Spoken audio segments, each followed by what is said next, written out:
बिस्मिल्लाहिर्रहमानिर्रहीम। अस्सलामुअलैकुम स्टूडेंट्स।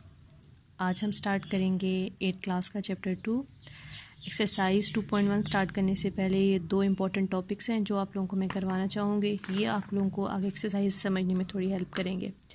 एक तो टॉपिक आपके पास रैशनल और इरेशनल नंबर्स के बारे में, और दूसरा मैं आपको करवाऊँगी terminating and non terminating decimal और या रिपीटिंग और नॉन रिपीटिंग डेसिमल।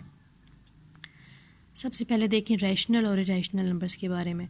किसी भी सेट को डिनोट करने के लिए कोई ना कोई सिंबल जो है वो मैथ्स में आप यूज़ करते हो, जैसे कि नेचुरल नंबर के सेट को एन से, होल नंबर के सेट को आप डब्ल्यू से डिनोट करते हैं और सेट ऑफ इंटीजर्स को जी से डिनोट करते हैं। सेम उसी तरह रैशनल नंबर के सेट को आप कैपिटल क्यू से डिनोट करते हो, ठीक है, और इरेशनल के नंबर्स के सेट को आप क्यू प्राइम से, ये ऊपर छोटी सी स्लैश आपको नज़र आ रही होगी, इसको क्यू प्राइम जो है वो बोलते हैं, क्यू प्राइम से डिनोट करते हैं। अब according to definition rational number का सेट कौन सा सेट होता है? Numbers which can be express in the form of p by Q where q is not equal to zero. वो नंबर जिनको आप p बाई क्यू की फॉर्म में लिख सको, मतलब जिसको आप रेशो की फॉर्म में लिख सको, क्वोशंट की फॉर्म में लिख सकें, वो कहलाते हैं आपके पास रैशनल नंबर्स। और यहाँ पे जो p और q हैं ये इंटीजर्स हैं।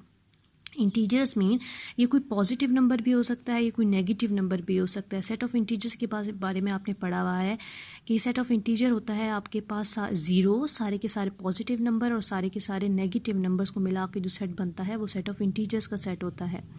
तो p बाई क्यू आपके पास कोई भी नंबर हो सकते हैं, where q is not equal to zero, मतलब इस पूरी जो भी आपके पास फ्रैक्शन होगी उसका डिनोमिनेटर आपके पास ज़ीरो नहीं होना चाहिए। जब डिनोमिनेटर ज़ीरो हो जाता है तो वो जो है वो इन्फिनिटी की वाली इनडिफाइन की फॉर्म में आ जाता है। इसको आप सिंपल डेफिनेशन में देखो, a number which can be written in the form of ratio, वो नंबर जिसको आप रेशो की फॉर्म में लिख सको वो जो कहलाता है रैशनल नंबर्स कहलाते हैं। For example 2/3, -3/4, 6/9। अब अगर सिंपल नंबर्स आप देखें, सिंपल नंबर फॉर एग्जांपल 2, 3, 4, अब जिनका आप जो है वो यहाँ पे बज़ाहिर आपको इसका क्वोशंट नज़र नहीं आ रहा, रेशो नज़र नहीं आ रही, तो अब देखिए अगर सिंपल 3 है तो मैं इसको 3/1 लिख सकती हूँ, उसके डिनोमिनेटर में मैं खुद जो है वो ऐड 1 कर सकती हूँ। तो ये देखिए p बाई क्यू की फॉर्म बन गई ना, रेशो की फॉर्म बन गई। दैट्स मीन आप जो सिंपल नंबर्स होंगे 2, 3, 4, 5 वो भी कौन से नंबर होते हैं? रैशनल नंबर्स होते हैं। अब आ जाए इरेशनल नंबर्स की तरफ। The number which can not be written in the form of p by Q, इसी के ऑपोजिट, ठीक है, रैशनल के ऑपोजिट के वो नंबर जिनको आप p बाई क्यू की फॉर्म में नहीं लिख सकते वो कहलाते हैं इरेशनल नंबर्स। फॉर एग्जांपल, या फिर आप कह सकते हो कि जिसको आप रेशो की फॉर्म में नहीं लिख सकते हो वो कहलाते हैं इरेशनल नंबर्स। फॉर एग्जांपल √2, √5, √7 और ये पाई जो है वो इस तरह के साइन। अब इसमें आपने एक चीज़ किया होगा कि ये √2, √5 ये वो नंबर्स हैं जिनके आप एग्जैक्ट स्क्वायर रूट आपको नहीं पता होते। अब जिनके एग्जैक्ट स्क्वायर रूट आपके पास आ जाते हैं, जैसे √4, √9, √25, व्हाट अबाउट दैट, वो रैशनल होंगे या इरेशनल? तो वो नंबर जिनके आप एग्जैक्ट स्क्वायर रूट फाइंड कर सकते हो, जैसे कि √4 वो आपके पास आ जाता है 2 के इक्वल, √9 आप इसका स्क्वायर रूट फाइंड करो तो वो आ जाता है 3 के इक्वल। तो ये देखिए 2/1 आप लिख सकते हो, फिर रेशो वाली फॉर्म बन गई। 3 को 3/1 आप लिख सकते हो, फिर रेशो वाली फॉर्म बन गई। तो वो नंबर जिनको आप एग्जैक्ट स्क्वायर रूट फाइंड कर सकते हो वो रैशनल नंबर्स होते हैं, और जिनका एग्जैक्ट स्क्वायर रूट आपके पास नहीं आता, पॉजिटिव नंबर्स की बात कर रही हूँ, ठीक है, पॉजिटिव नंबर वाले स्क्वायर रूट, तो वो जो होते हैं वो इरेशनल नंबर्स होते हैं।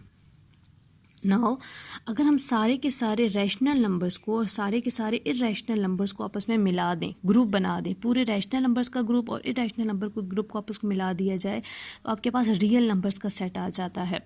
क्यू रैशनल नंबर का sign plus Q prime irrational number का साइन, और ये आपके पास डबल लाइन से ये रियल नंबर का साइन होता है। रियल नंबर्स के सेट को डिनोट किया जाता है।